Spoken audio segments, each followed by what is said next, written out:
امام هذا الزئير. وانا واحد من الناس اعتقد لو الدكتور محمد مرسي كان قد كرس المشكله وقال شوفوا لنا حل في المجلس العسكري الذي يمنع السلطات الدستوريه، ما كانش المجلس العسكري يستحمل 24 ساعه والله.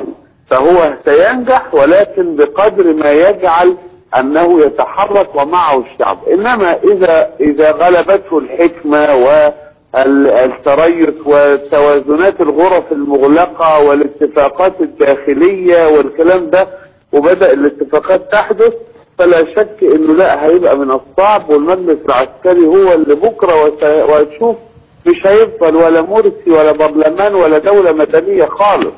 يعني رسالة منك للدكتور محمد مرسي: إذا عقدت الصفقات في الغرف المغلقة مع المجلس العسكري فإن المجلس سيستوحش أكثر وسيستحوذ على كل السلطات، وسيزول الرئيس والدولة المدنية كلية. المجلس العسكري هو اللي بكرة وهتشوف مش هيفضل ولا مرسي ولا برلمان ولا دولة مدنية خالص. يعني رسالة منك للدكتور محمد مرسي: إذا عقدت الصفقات في الغرف المغلقة مع المجلس العسكري فإن المجلس سيستوحش أكثر وسيستحوذ على كل السلطات، وسيزول الرئيس والدولة المدنية كلية.